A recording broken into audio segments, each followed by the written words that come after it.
Distorted Fate, written by Sylvac.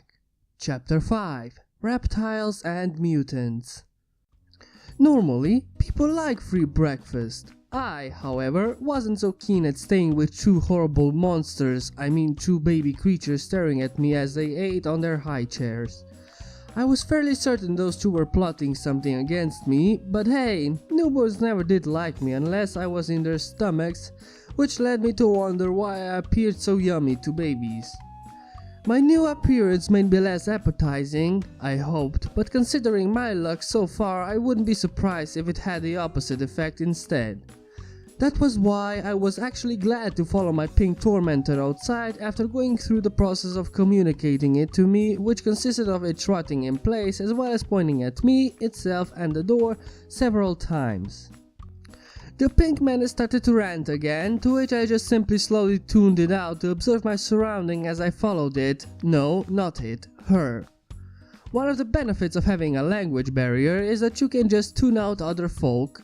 It's not like you're gonna understand them anyway without some kind of hand signals or hoof signals, as the case may be. As I looked around, my eyes drifted towards the sky, where I caught sight of the winged creatures actually moving the clouds around, a few even jumping on them to make them rain. Once again, my mind became boggled by the sight before I quickly shook my head clear of it. This world is just gonna keep getting stranger and stranger. Might as well give up making any sense of it now, or I'll end up with my brain literally melting down, I thought to myself. Eventually, we arrived at some giant tree in the middle of town, which caused my head to tilt in confusion before noticing that it had windows, doors, and even a balcony. As I began to wonder if giant eyesores were going to be a common sight in this town, my pink warden knocked on the front door with its hoof, which was shortly answered as it was opened by a short purple... Oh shit! I screamed, jumping back in shock at seeing another reptilian creature, this one being a bipedal, opening the door. Using the pink menace as a shield, since she was apparently my caretaker and had to protect me as a result, I kept my distance from the reptile, since my last encounter from one of this world resulted in it trying to eat my mane. The purple reptile just blinked at my outburst before turning to the pink menace as it asked it a question. After the pink menace gave it an answer, the reptile turned back towards me as it asked me something. In response, I simply gave it a deadpan stare as I peeked past the pink creature, having come to the conclusion that if the reptile was capable of speech, then it wouldn't be keen on eating me, though I wasn't so sure on that idea so far. Suddenly, the pink creature unleashed an overexcited speech.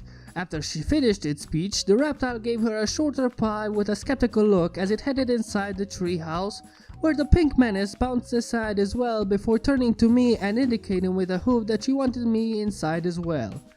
Sighing, I simply walked inside before getting the view of the interior. My eyes widened as I spotted shelves and shelves just full of books, where I realized that this treehouse was actually a library, which means that there must have been someone that worked here who might be truly educated, at least compared to the pink menace. My thoughts then drifted to the idea that the reptile might be an educated one, but that idea was dashed when I heard a new voice speaking out. Turning my head towards the source of the voice, I saw a lavender-coated creature with a purple mane walk down a set of stairs as it announced something to the two of us. As my eyes started to examine it, they suddenly widened as I got a clearer view of it. This creature has a horn and wings? Is this creature a hybrid? Why didn't I see other hybrids earlier? Wait, one of those twin monsters had a horn while the other had wings. Wouldn't it make more sense for them to be hybrids instead, since they're twins? Furthermore, their parents, assuming they were their birth parents, didn't have horns or wings, so how did the twins get them? My mind started to hurt as I began to go cross-eyed from the mental strain before I shook my head to clear it as I thought. Screw it, this place makes no sense at all. I'm just going to say that they're all mutants. That's the only thing that would make sense now. They all probably got mutated by some radioactive material present on this world, or the world was being bombarded by cosmic radiation. Which actually would explain all the weird shit going on, so yeah, gonna go with them all being mutants.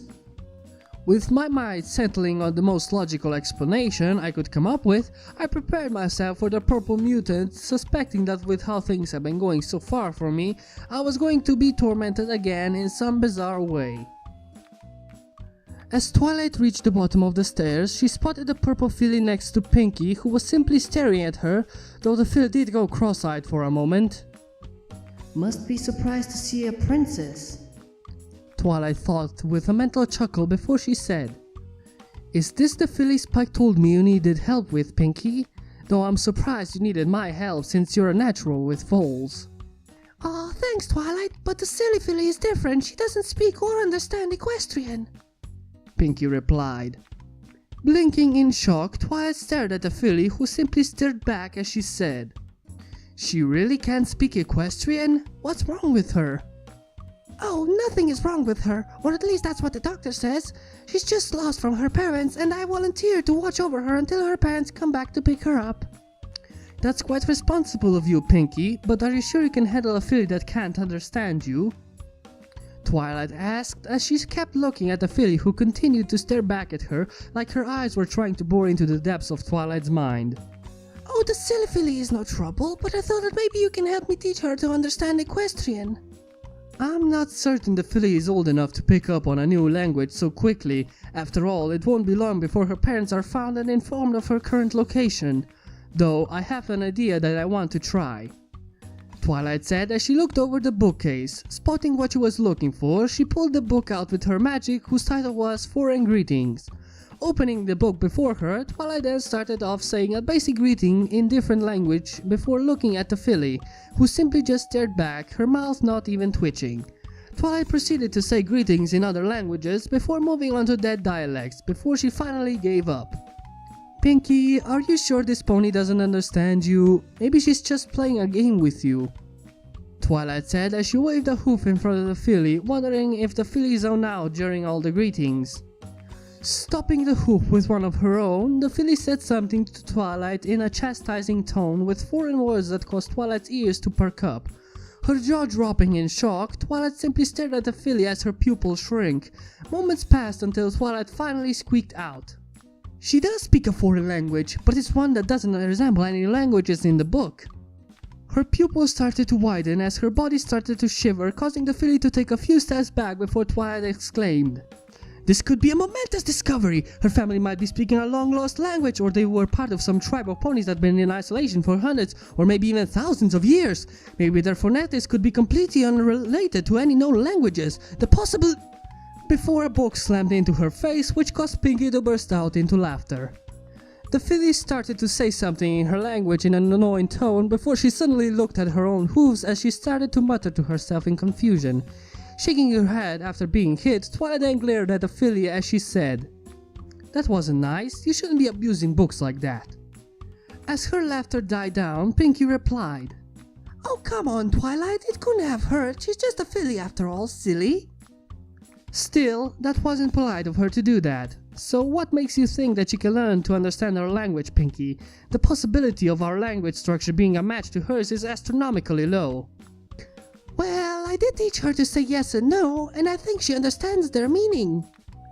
Looking skeptical, Twilight replied, "Pinky, she could just have been parroting you. Just saying yes and no doesn't mean anything."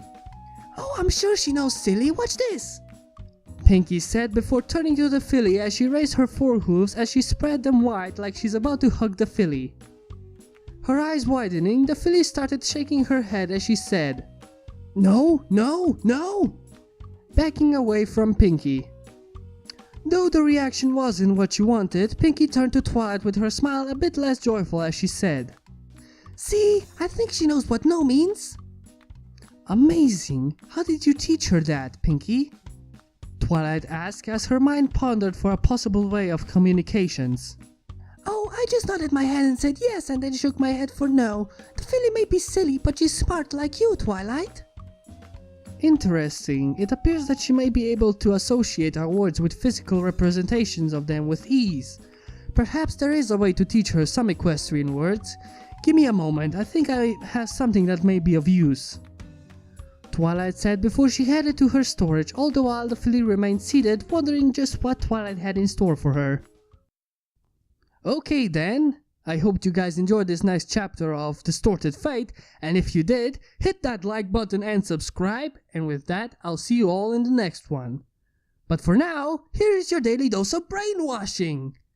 Ja, jääneet kuilan, huonne vatla masjääneet, seitsemät, huonne, heippa iso. Bye!